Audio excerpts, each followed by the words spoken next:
What's up? I'm Furr. This is Breakthrough Marketing Secrets, and this is your weekly Mailbox Monday episode, which is the episode every week that I dedicate to answering your questions about copywriting, marketing, business building, and more.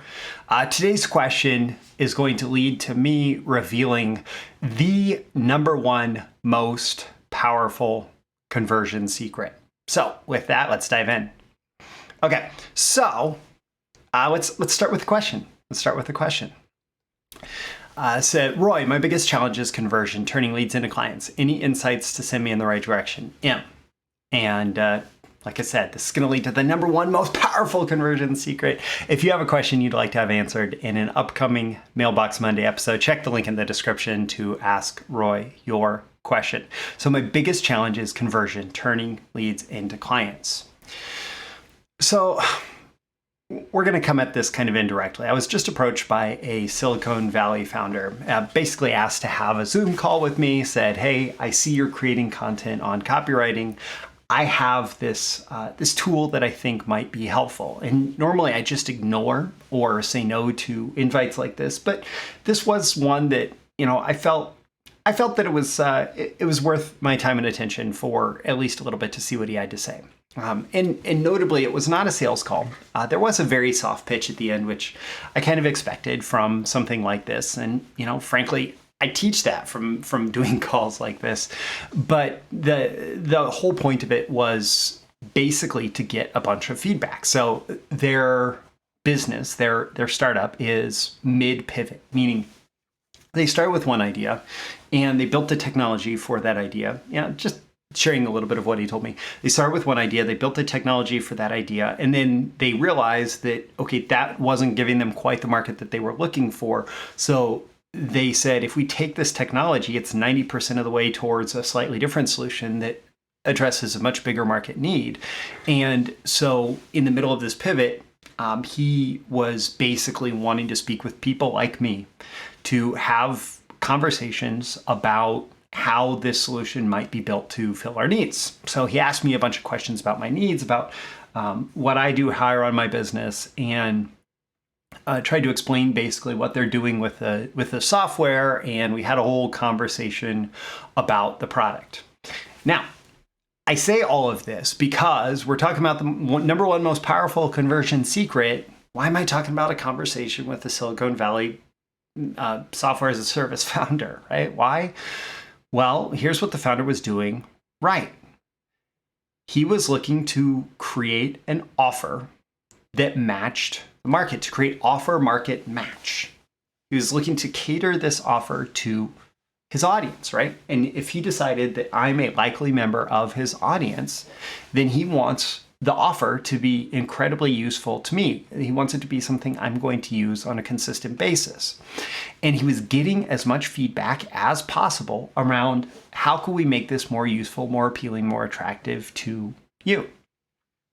And so having conversations like this where he's able to dynamically ask these questions and respond to my needs and say, if this is what it does right now, what else would it need to do to be really attractive to you?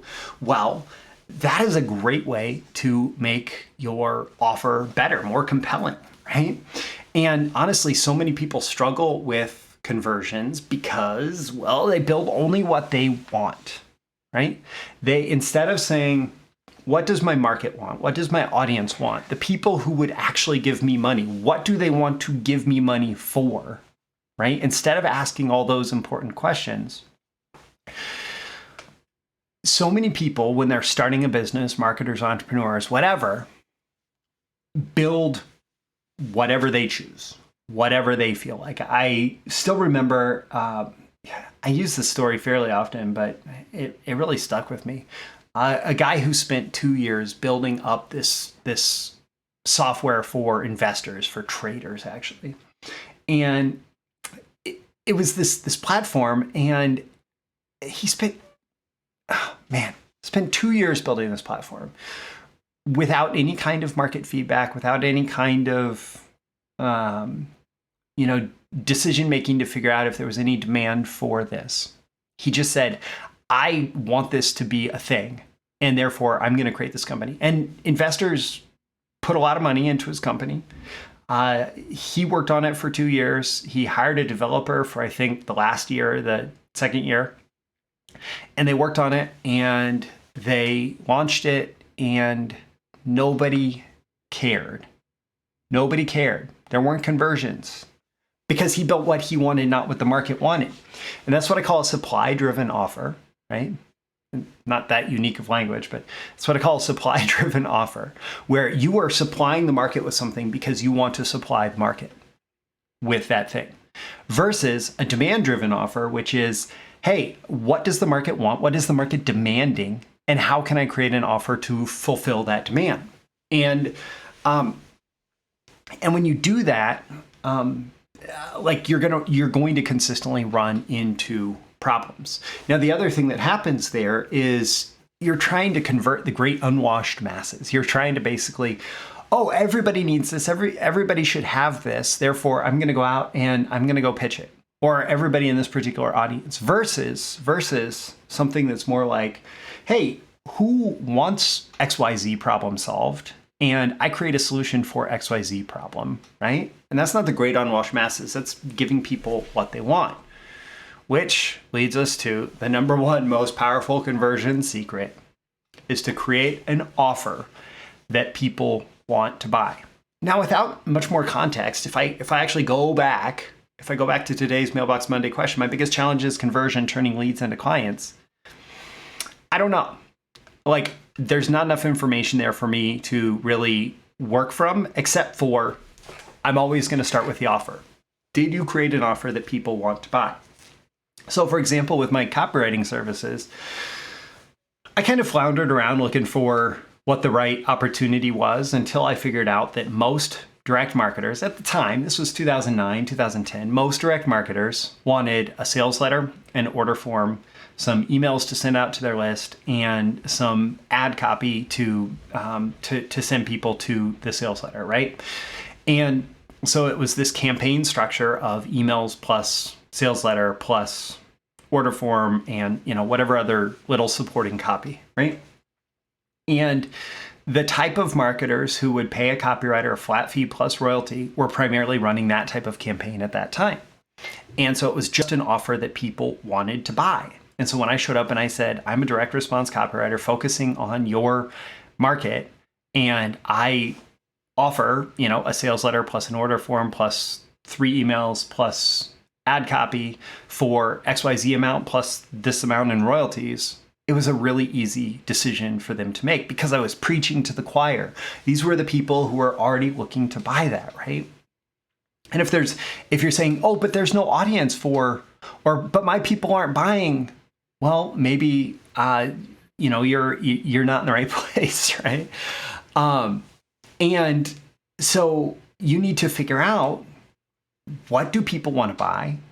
Number one, like, who do you want to serve? Number two, like, what problem do they have? Number three, what solution are they most likely to buy? And number four, like, how can you offer them that solution in a way that will be compelling?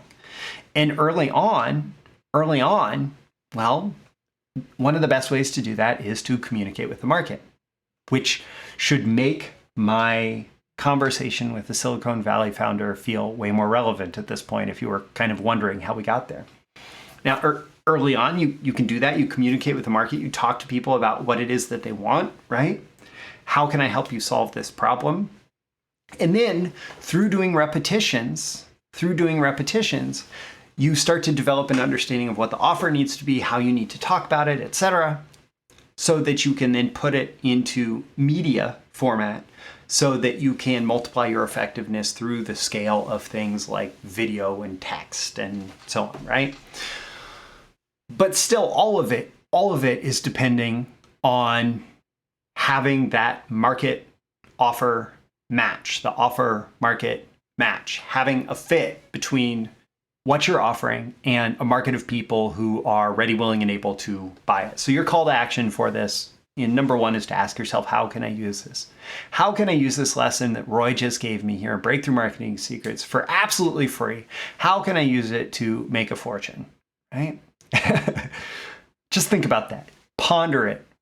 Pull out your journal, write about it.